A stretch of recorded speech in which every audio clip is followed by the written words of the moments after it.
They told me loyalty was the backbone of our company. I believed them, right up until the morning they sold my signature to our biggest rival. They thought they'd buried me beneath a billion-dollar merger. What they didn't know was that I designed the ground they were standing on, and it's collapsing. My name's Daniel Cross, and for 24 years I gave everything to Rexon Petroenergy, blood, hours, marriages, all of it. I was the guy who kept the rigs running when hurricanes took down half the Gulf. The one who knew the pressure points of every pipeline and the passwords nobody wrote down. I wasn't the loudest in the boardroom, but when I spoke, people listened. Because they knew I'd been in the mud before I ever wore a suit. I'd earned my seat. By the spring of 2022, I was Senior Vice President of Operations, second only to the CEO, Paul Rayner, and his polished sidekick CFO, Evan Cole. The three of us had built Rexon into a national name, oil, natural gas, and the illusion of going green. Behind the press releases we were bleeding cash. Old rigs, environmental lawsuits, rising costs. The investors wanted miracles. Paul promised them one, a strategic alliance with Vastera Energy, our biggest rival out of Houston. Vastera had government contracts, we had infrastructure. On paper it looked like a win-win. I should have known that anything that shiny was hiding rot. Paul called me into his glass-walled office one Thursday morning. He had that politician's smile that never reached his eyes. "Danny, you're our operations brain. Vastera's coming on Monday to finalize the joint venture. I need you to walk them through our logistics systems. Full transparency." "Full transparency?" I repeated. "That's proprietary tech. We built that model from scratch." He waved it off. "They're partners now. We need trust." That word, trust, has a half-life in oil. I spent the weekend prepping sanitized data, redacted enough to protect us but convincing enough for negotiation. When Monday came, Vastera's delegation walked in like they already owned the building. Leading them was Mira Lang, their CEO. Sharp, ruthless, the kind of woman who could smile while she drew blood. She extended her hand. "Daniel Cross. The legend. I've heard your name more times than the safety alarm." "Let's hope you never hear that alarm," I said. We spent 8 hours in that conference room. I watched her eyes as I spoke. Every detail I gave she memorized. Not taking notes. Just recording in that mind of hers. 2 weeks later, Paul announced the merger of the decade. Rexon and Vastera combining to form Vastrex Global. The stock soared 27% overnight. CNBC called it visionary. But something didn't add up. I hadn't signed a single integration document. Yet the press releases quoted me endorsing the merger. My signature was on 3 key agreements filed with the SEC. When I confronted Paul, he laughed it off. "Legal pulled your digital stamp from the archives. I needed it for timing. Pure formality." "Forgery's not a formality," I said. His smile flattened. "Careful, Dan. We're all on the same side here." That night I couldn't sleep. I poured a bourbon, opened my laptop, and dug into the secure compliance server. Every document should have had a blockchain verification log. 2 of mine were missing. Someone had scrubbed them. Evan Cole, our CFO, was the only one with that clearance besides me. I texted him, "Need to talk. Urgent." He didn't reply. By morning, the company issued internal notice. Daniel Cross reassigned as consultant during transition period. My badge access froze at noon. No meeting. No explanation. Just like that, I was out. They'd used my signature to push through the merger, then locked me out before I could challenge it. Carol, my wife, found me at home staring at the termination email. She'd seen me angry before, but this was different. "They can't do that, can they?" she asked. "They already did." I forwarded the email to my attorney, Lydia Nguyen, an old friend who'd bailed me out of more than one corporate nightmare. She called back within minutes. "Dan, listen carefully. That consultant clause, they're forcing you into silence under Section 12. If you speak publicly, they'll sue for breach of fiduciary duty." So they gagged me. For 90 days. Enough time to finish the merger without interference. I looked out the window at the rigs silhouetted against the Gulf horizon. 90 days to bury me. 90 days to make the fraud permanent. But they forgot something. I built Rexon's data infrastructure myself. Every barrel count, every pipeline metric, every off-book safety variance, it all passed through a redundancy hub in Louisiana.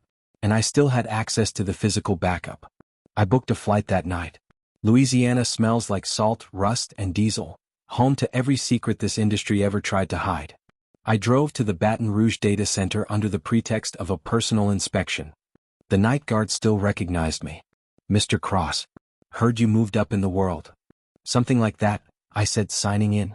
Inside, the server room hummed like a sleeping beast. I logged in with my old admin credentials, disabled as expected. But the failsafe I'd written years ago still worked, a buried override hidden in a diagnostic patch. Within seconds the screen lit green. Access granted. I wasn't looking for money. I was looking for proof. It didn't take long. Vastera hadn't merged with us, they'd bought us. The joint venture was a shell transfer. Vastera paid pennies on the dollar to acquire our assets, while Paul and Evan cashed out through offshore holding companies. And my forged signature was the legal cover that made it all legitimate. They'd turn me into the fall guy if the SEC ever came sniffing. I copied everything, emails, wire transfers, shell ledgers, to a 256-bit encrypted drive. Before I left, I wiped every trace of my login. Driving back to the hotel, I realized what scared me most wasn't losing the job. It was realizing how long they'd been planning it. Paul had been my mentor since my 30s. Evan was the godfather to my son. And Mira Lang, she'd been playing chess while I was still setting the board. The next morning, a black SUV was parked across from my hotel. Windows tinted, engine idling. I checked out early and drove 3 exits before doubling back through a service road. The SUV followed for 10 miles before disappearing. That was my confirmation. They knew I knew. I went underground. Switched to cash, burner phones, different hotels every night. Lydia arranged encrypted comms and started building a case. But exposure required timing. If I went public too early, they'd bury me in lawsuits. If I waited too long, the merger would finalize, and the evidence would vanish in corporate consolidation. I needed an audience that couldn't be silenced. The Department of Energy had a whistleblower division, but bureaucrats moved slowly. The Financial Integrity Commission, faster but political. Then Lydia said 5 words that changed everything. What about investigative media? There was a journalist named Ryan Doyle, known for torching billion-dollar companies with nothing but documents and a camera. He'd exposed a mining bribery ring in Nevada that took down 2 senators. I sent him one line from an encrypted address. If you could prove the biggest merger in oil was built on fraud, would you publish it? He replied 10 minutes later. Meet me. Dallas. Tomorrow. The diner smelled like burnt coffee and rain. Ryan slid into the booth opposite me, the baseball cap pulled low. You're cross. Yeah. You're either about to give me the story of the decade or get me killed. Maybe both. I handed him the drive.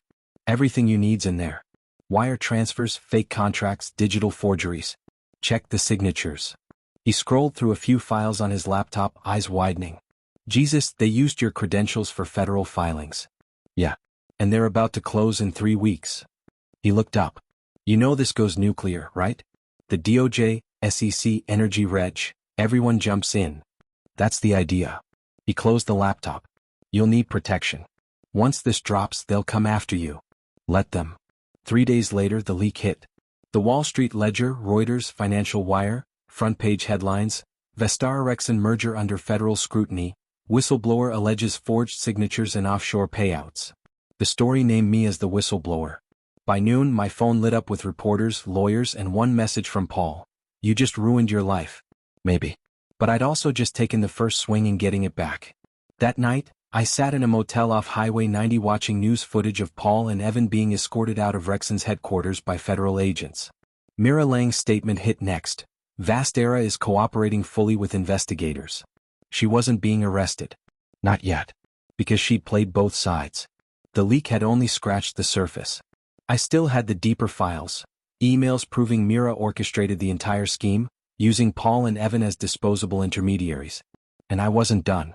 Not until every one of them paid. When the headlines broke, the Gulf lit up like an oil fire. Phones ringing, stocks plunging, lawyers choking on subpoenas. All because a man they thought was finished refused to die quietly. By sunrise, every network wanted an interview. My face was on TV like I'd turned a terrorist. Disgruntled executive detonates merger, one anchor said. I didn't correct them. Let them think it was a detonation. They'd understand soon enough who really struck the match. Lydia called first. Dan, you've got protection under the whistleblower statute. But you have to keep your head down. No statements. No appearances. The feds are combing through the filings and Myra's lawyers are already spinning. Spinning what? That you acted alone, that you forged the signatures yourself to frame them. I laughed, but it wasn't humor. Of course. When cornered, snakes bite their own tails. Stay put, she said. I'm sending an investigator to you. Someone from Justice wants to talk, off the record. 2 days later, a man in a gray windbreaker knocked on my motel door. He flashed a badge, Special Agent Keen, Federal Energy Crimes Task Force. He looked tired, honest, like someone who'd seen too much. "Mr. Cross, mind if we talk?" He sat across from me at the small table, a styrofoam cup of motel coffee between us. "You built the operational data system for Rexon? Every line of code." He nodded. "Then you're the only one who can authenticate those files." "I figured that." "What I don't understand," he said, leaning forward, "is why you didn't just walk away. You had money. Position. You could have disappeared. Because they used my name to steal from people who trusted me. My crew. My engineers. Have you ever had 500 men work 70-hour weeks under your orders, thinking you've got their backs?" He didn't answer. He didn't need to. "We'll need your cooperation," he said finally. "Grand jury subpoenas are coming. You'll testify under protection." "Fine," I said. "Just make sure the right people burn." By week's end, Paul and Evan were indicted on wire fraud and securities violations. The footage ran on every screen in Houston. 2 men in tailored suits, wrists cuffed, walking through a gauntlet of cameras. But Mira? She vanished. Vastera released a statement claiming she was on medical leave. No address, no appearance, nothing. That told me she was already digging new tunnels underground. I still had her emails. The ones she'd sent from her personal server, bragging to an associate about neutralizing Cross before signing day. But evidence is just math until it bleeds on paper. I needed proof of intent, something that would tie her to the money trail. That's when Alan called. Alan Rivera, Rexon Systems architect, my protege. I hadn't heard from him since the takeover. He whispered into the line, "Mr. Cross, they think I wiped your backups." "Did you?" "No, sir. I mirrored them. Stored the audit logs on an external node under a dummy maintenance contract. They don't even know it exists. You just made yourself very valuable, Alan. I just want to see justice, sir." "Then sit tight. I'm coming." I drove overnight to Midland, through storms that turned the highway into glass. Alan met me at a truck stop at dawn, wearing a hoodie in fear. He handed me a drive the size of a keychain. "Everything's here. Internal chats, offshore transfers, Myra's meeting notes with Vestara's finance head. She called it Operation Phoenix." I plugged the drive into my laptop right there at the counter. Each file opened like a wound. "Paul, Mira says Cross will sign without reading." "Mira? He'll never know. By the time he does, it's irreversible." "Evan, what about the redundancy hub?" "Mira? He's sentimental. He won't burn his own legacy." They'd been right about one thing, I was sentimental. But sentiment can sharpen into a blade if you press long enough. "Alan," I said quietly, "you just rewrote the ending." He looked terrified. "They'll come after me. Not if we go public together." His eyes widened. "You mean?" "Press conference. Livestream. Before they can spin the narrative again." Lydia nearly shouted when I told her. "Dan, that's suicide. You'll blow your immunity before the DOJ finishes their case." "I'm not testifying for a footnote in a courtroom," I said. "I'm exposing an empire built on fraud. People need to see their faces." She sighed. "Then at least let me control the fallout. You go live, I'll feed the files to every outlet at once. No one can bury it." We booked a small conference room in an independent news station in Austin, neutral ground. Ryan Doyle set up the cameras. He said, "Once we hit go, there's no taking it back." "Good," I told him. "Truth shouldn't need editing." When the red light blinked on, I took a breath and started. "My name is Daniel Cross. For 24 years I worked for Rexon Petroenergy. 3 weeks ago, I discovered my signature had been forged on documents transferring federal assets to Vastera Energy. Tonight I'm showing you how they did it, and who profited." I spoke for 43 minutes straight. Come. Factual. No theatrics. I showed the audit trails, the wire logs, and Myra's encrypted memos. And when I ended with the words, "Integrity is pressure tested like steel. It either holds or it cracks," the room went dead quiet. Ryan looked at the feed. 200,000 live viewers, 300, 500,000. "Dan, you're trending worldwide." Outside, sirens echoed. Within an hour, Vestara's Houston headquarters was swarmed by agents. But revenge rarely travels in a straight line. At 2 a.m., my motel window shattered. I hit the floor as a bullet punched through the TV screen. Glass everywhere. Tires screeched outside. They'd found me. I crawled to the bathroom, phone in hand, whispering to Lydia, "They just tried to get out."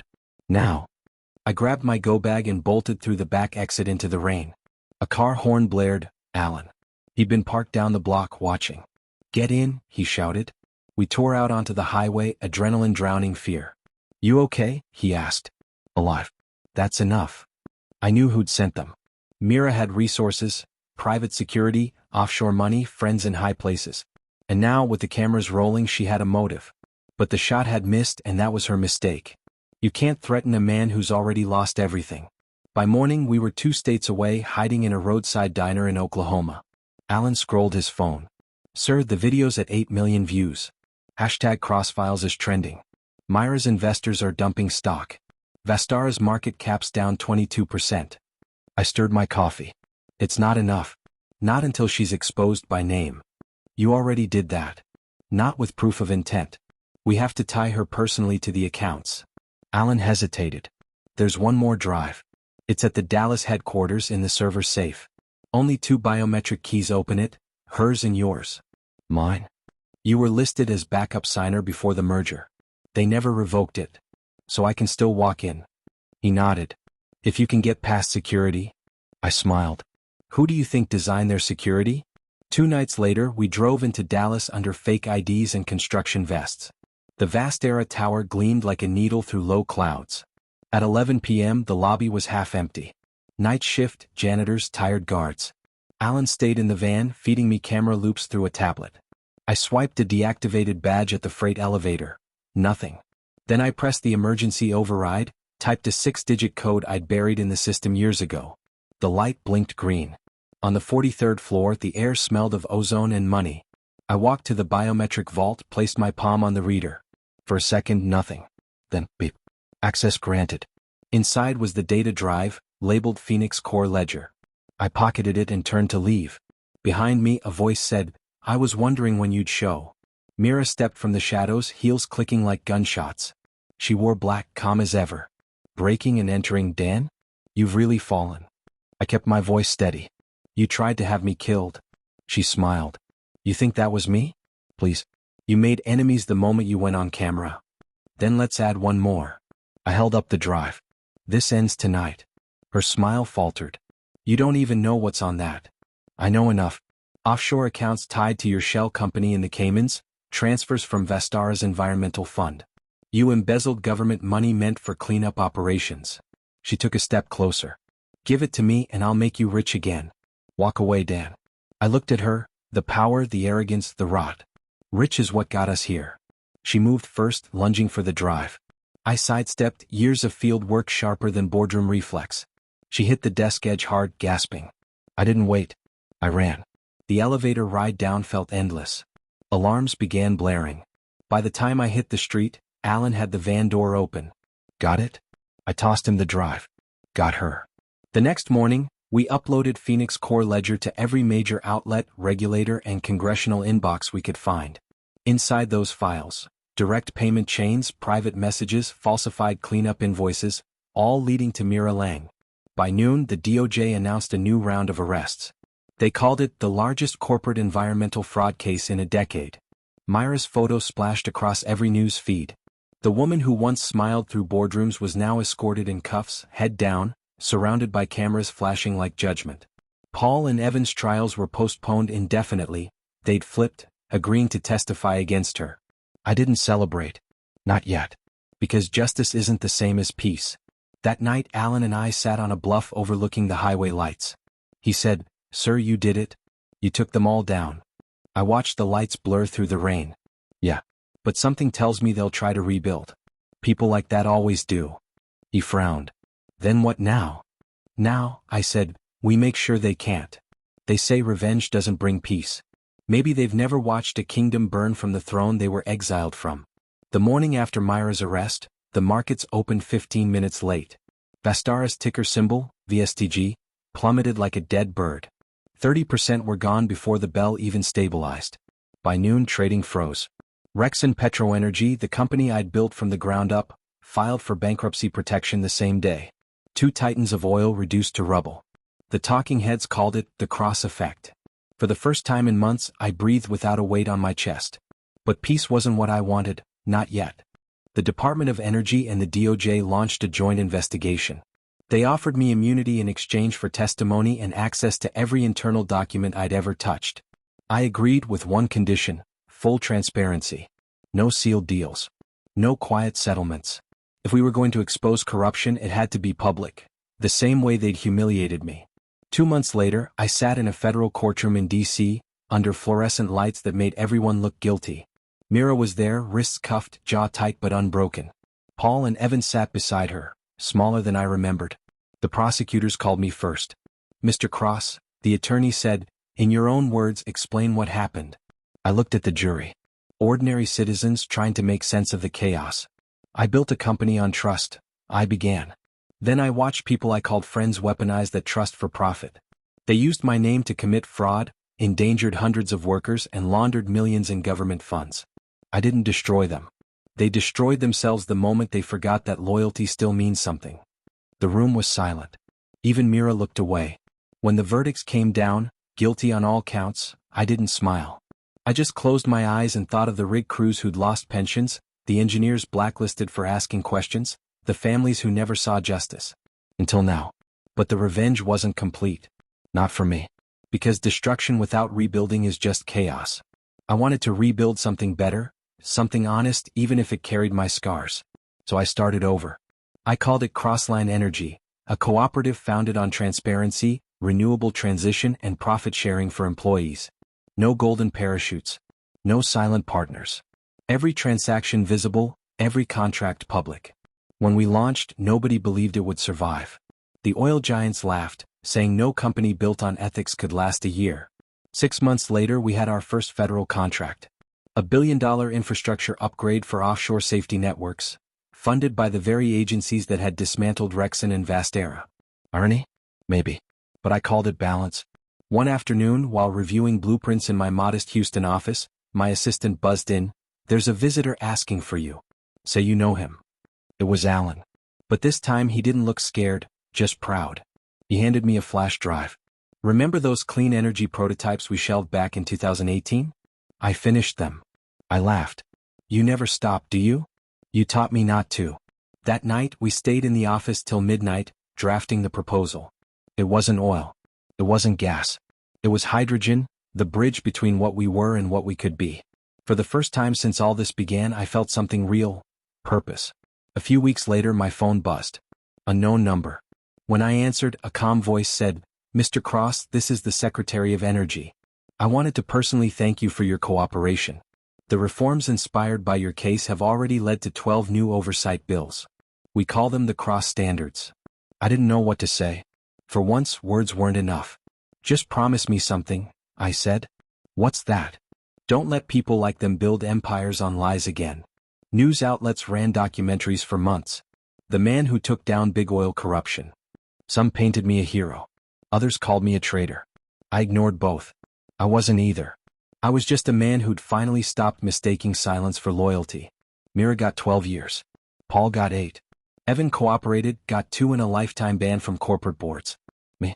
I got my name back. The last time I visited the Gulf rigs, I stood on the same deck where I'd started 24 years ago. The air smelled of salt and steel, the horizon endless. Alan stood beside me, clipboard in hand. He said, "Hard to believe it's over." "It's not over," I told him. "It's just honest now." We watched the sunset paint the water gold. For the first time in years, the world felt quiet. I pulled out my phone, opened the camera, and recorded a short video, one that I'd post later that night. If you're hearing this, it's because the truth still matters. I lost everything: money, friends, a career, but I gained something better. Clarity. If you've ever been betrayed, remember this. Silence protects the liar, not the betrayed. Speak up. Build again.